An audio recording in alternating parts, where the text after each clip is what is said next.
Il est le plus grand et le plus cher de tous les iPhones présents au catalogue d'Apple, mais il est aussi celui qui a su me réconcilier avec les grandes diagonales. Et après avoir passé plus de 3 semaines en sa compagnie, je peux maintenant vous le dire, c'est le meilleur des iPhones. Aujourd'hui on parle de l'iPhone 15 Pro Max. J'ai longtemps été partisan du plus grand modèle d'iPhone, tout a cependant changé avec l'iPhone 12 Pro Max, un téléphone incroyable, c'est vrai, mais qui était bien trop massif et bien trop lourd pour un usage quotidien. Et après avoir tenu 1 an en sa compagnie, j'ai passé les 2 années suivantes avec le plus petit des iPhone Pro. Alors forcément, en commandant l'iPhone 15 Pro Max, je n'ai pas pu m'empêcher de ressentir une légère appréhension, qui a été très rapidement levée. Car l'iPhone 15 Pro Max, en dépit de sa diagonale généreuse, n'est pas une brique comme l'étaient avant lui ses prédécesseurs. Il est grand, c'est vrai, mais son poids ne dépasse pas les 221 grammes. On gagne donc 13, exactement 19 grammes par rapport aux générations passées. L'encombrement est aussi moindre, l'iPhone 15 Pro Max gagne un peu moins d'1 mm en hauteur et en largeur, grâce aux bordures réduites autour de sa dalle. Il est en revanche un peu plus épais. Alors c'est évidemment peu dans l'absolu, mais cela change tout au quotidien. Absolument tout. L'iPhone 15 Pro Max gagne en confort et il est bien plus facile à manipuler que les modèles précédents. Même d'une seule main, même en marchant. La construction impressionne, le titane apporte beaucoup de cachet au téléphone et l'aspect brossé de ses bordures le rend aussi nettement moins salissant, même constat pour le dos dépoli.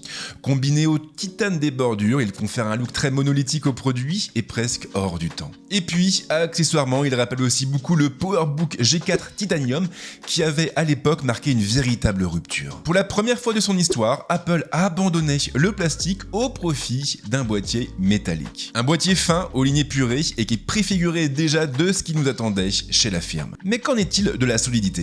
Le lancement des iPhone 15 a été entaché par plusieurs polémiques. Il y a bien entendu eu cette histoire de chauffe, une histoire sur laquelle je reviendrai un peu plus loin dans la vidéo, mais il y a aussi eu les tests de solidité menés par Jerry Rig Everything et d'autres confrères youtubeurs. Des tests qui laissaient penser que l'iPhone 15 Pro Max était bien moins résistant que son prédécesseur. Mais voilà, de son côté, vous avez l'US Consumer Report, qui est un peu l'équivalent de notre UFC Que Choisir, qui a mené ses propres tests. Des tests reposant bien sûr sur des protocoles très rigoureux. Et en l'occurrence, ces derniers n'ont révélé absolument aucun problème avec l'iPhone 15 Pro Max. Et si ça ne vous rassure toujours pas, vous pouvez très bien utiliser une coque de protection. Ce qui nous amène justement au partenaire de cette vidéo, Shop System. Shop System n'est pas un accessoiriste tout à fait comme les autres. Si l'entreprise s'est donnée pour mission de protéger nos iPhones, elle a décidé de le faire avec style. Exit donc les grosses coques grossières impossibles à retirer. Shop System propose des coques à la fois fines et discrètes. Et ici vous avez l'embarras du choix.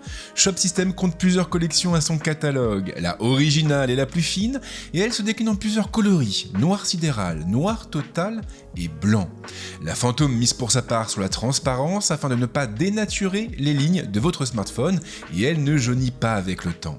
Même chose pour la invisible qui se paye en plus le luxe d'être souple. Quant à la carbone, elle porte plutôt bien son nom puisqu'elle est faite en fibre de carbone. Mais si vous avez besoin d'une coque plus solide, vous pouvez aussi vous tourner vers la Dana, une coque anti-choc et transparente. Les prix restent maîtrisés, comptez 37,99€ pour l'ensemble de ces coques, à l'exception de la carbone qui est proposée à 59,99€.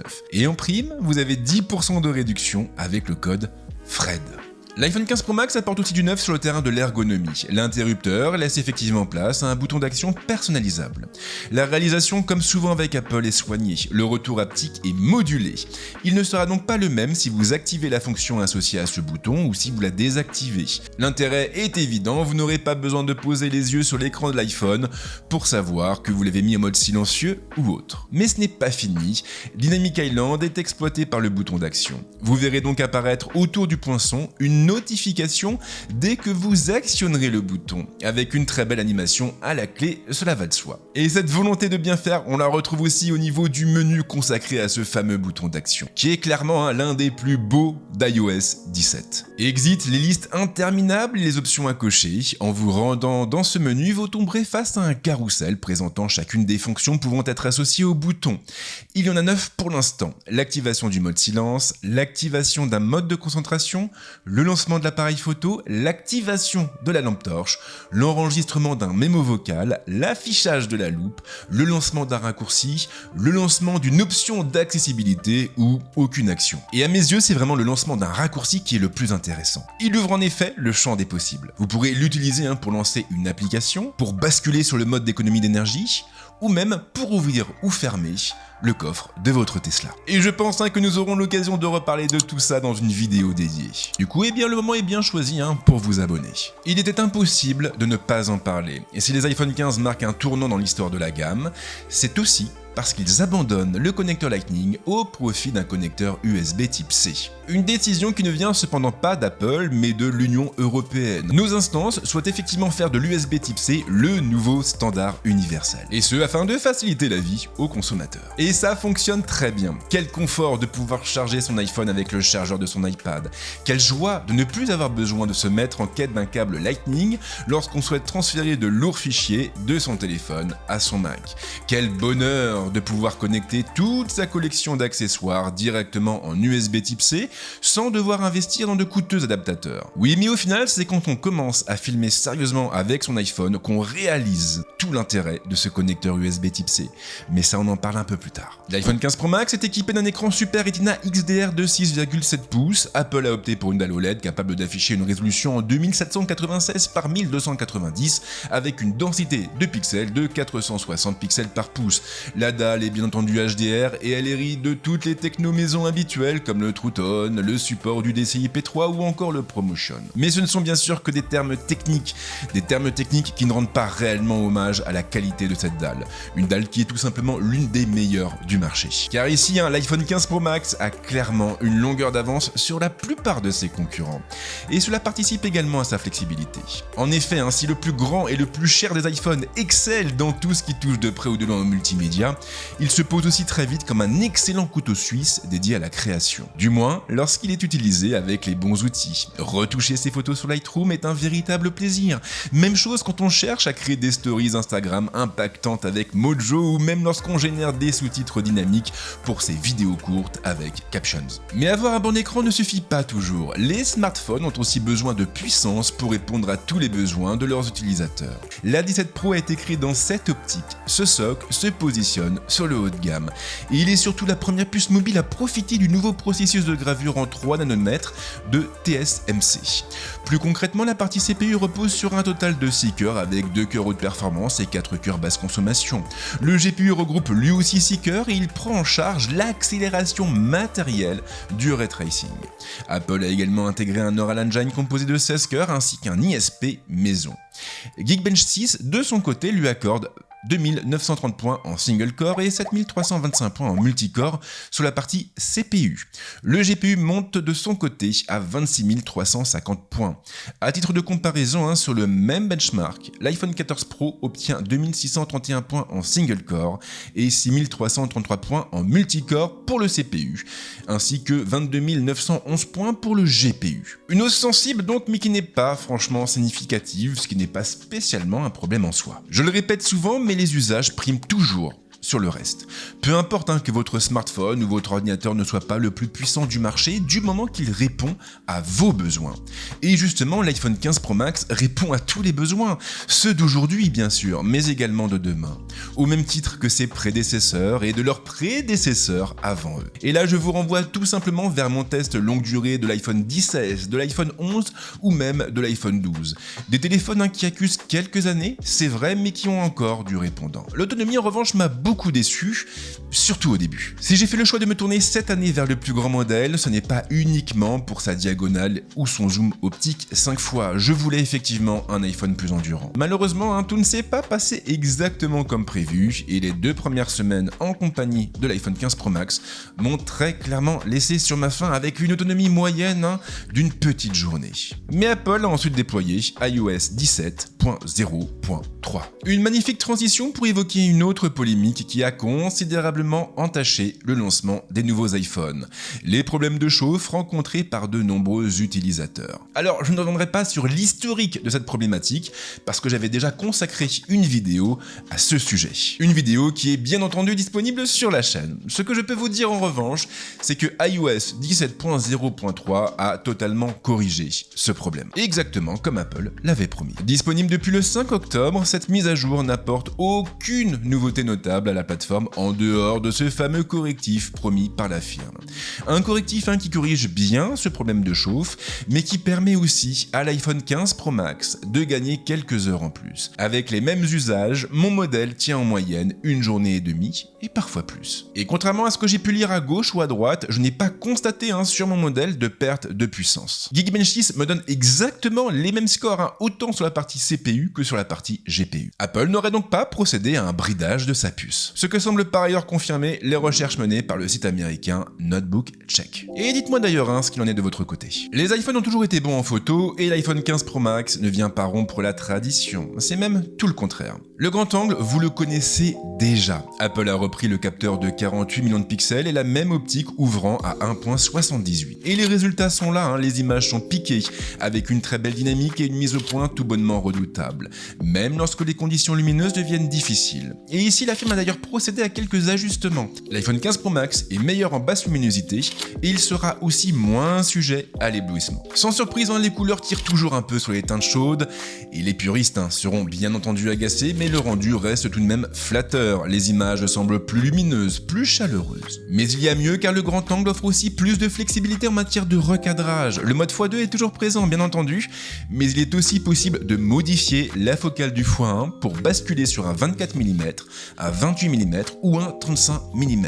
Et le tout sans perte. Alors comment est-ce possible ? Eh bien tout simplement grâce au capteur de 48 millions de pixels. Ces focales sont effectivement obtenues à partir d'un crop. Un crop directement effectué dans le capteur. Et c'est aussi ce qui permet à l'iPhone 15 Pro Max de monter un peu en définition. Si le mode 12 millions de pixels est toujours présent, il sera aussi possible de basculer vers un mode 24 millions de pixels en se rendant dans les réglages. Un mode intéressant pour la photo de paysage ou même pour les plus grands tirages. L'ultra grand angle ne change pas non plus. Un capteur de 12 millions de pixels, une optique ouvrant à 2.2, nous sommes clairement en terrain inconnu. Et encore une fois, on conserve une qualité d'image plus que correcte. Le capteur est capable de récupérer beaucoup d'informations dans les ombres et les hautes lumières. La distorsion reste maîtrisée, et ce, même si cette focale a tendance à étirer un peu les lignes. Ce qui peut d'ailleurs être un avantage dans certains cas. Mais la vraie nouveauté, c'est bien entendu le téléobjectif. La définition reste calée à 12 millions de pixels et on retrouve une optique ouvrant à 2.8 comme l'année dernière. Un détail près. Apple a opté cette fois pour une lentille tétraprisme. La lumière est donc reflétée 4 fois avant de toucher le capteur, ce qui permet à l'iPhone 15 Pro Max de proposer un zoom optique en 5 fois. Et ce zoom est tout simplement redoutable. Piqué, dynamique, c'est un sans faute. En pleine journée bien sûr, mais aussi à la nuit tombée, ou même dans des pièces plongées dans le noir. Mieux encore, ce zoom ne se limite pas au mode de prise de vue standard, on le retrouve aussi dans le mode portrait, pour des cadrages encore plus serrés.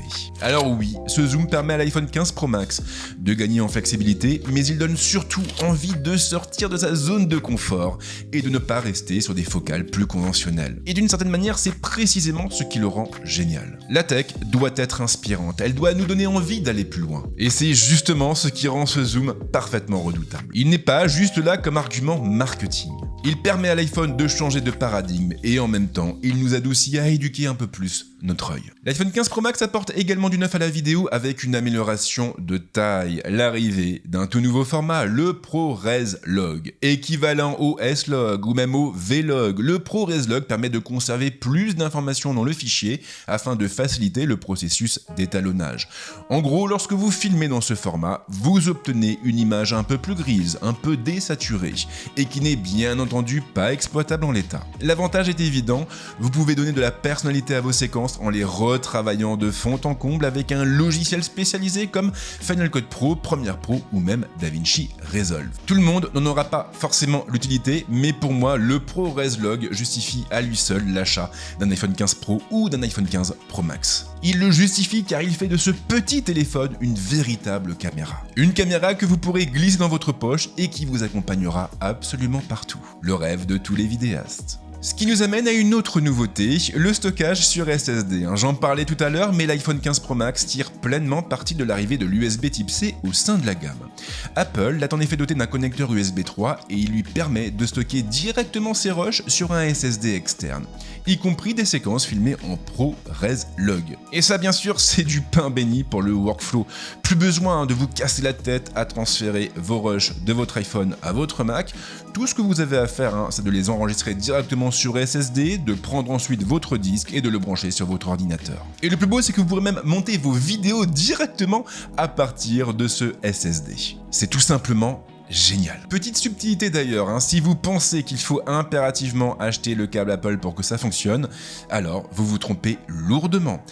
Perso, j'utilise simplement le câble qui était fourni avec mon Samsung T7 Shield. Et je vais m'arrêter là pour l'instant, j'ai beaucoup de choses à vous dire au sujet de la photo et de la vidéo sur cet iPhone 15 Pro Max, mais je pense consacrer une vidéo à ce sujet, une vidéo qui ira un petit peu plus loin et qui évitera surtout à cette vidéo, à ce test, de trop traîner en longueur. L'iPhone 15 Pro Max coûte cher, comptez 1479 € pour la version 256 Go, 1729 € pour la version 512 Go et 1979 € pour la version 1 Tera. Alors oui, ça fait beaucoup, mais je pense qu'il faut relativiser un petit peu les choses. L'iPhone 15 Pro Max ne s'adresse pas du tout aux étudiants, ni même à Madame Michu. Pour eux, Apple a 3 autres modèles, l'iPhone SE, l'iPhone 15 et l'iPhone 15 Plus, voire même l'iPhone 14 et l'iPhone 13 qui sont toujours au catalogue de la marque. L'iPhone 15 Pro Max a donc été pensé pour les créateurs. Et disons-le clairement, les créateurs professionnels. Des gens qui en vivent et qui ont besoin d'un produit suffisamment versatile, suffisamment flexible pour faire face aux nouveaux enjeux de cette profession pas tout à fait comme les autres. Car lorsque vous achetez un iPhone 15 Pro Max, vous n'achetez pas seulement un smartphone. Vous achetez aussi un appareil photo, une caméra et même un studio de développement. Un couteau suisse qui va vous permettre de gagner du temps et donc de l'argent. Je sais que l'analogie risque de faire grincer quelques dents, mais pour moi, se plaindre du prix de l'iPhone 15 Pro Max revient à se plaindre du prix d'une FX30, une FX3 ou même carrément une RAID. Alors bien sûr, ces produits ne jouent pas du tout dans la même catégorie, mais ils ont tout de même un point commun. Si vous ne pouvez pas vous offrir une RAID, c'est que vous n'en avez pas réellement besoin. Et c'est pareil pour l'iPhone 15 Pro Max. Merci à vous de m'avoir suivi jusque-là, et comme d'habitude, si vous avez des questions, n'hésitez pas, les commentaires sont là pour ça. Et si vous avez envie de me soutenir, c'est pas plus compliqué. Tout ce que vous avez à faire, c'est de partager la vidéo, de la commenter, ou même de vous abonner à la chaîne. Mais si vous le faites, pensez tout de même à activer la petite cloche. Et comme à l'accoutumée, en ce qui me concerne, je vous souhaite de passer une très bonne semaine ou un excellent week-end suivant le moment où vous verrez cette vidéo. Et puis on se retrouve très vite avec d'autres contenus, ici et ailleurs. Ciao.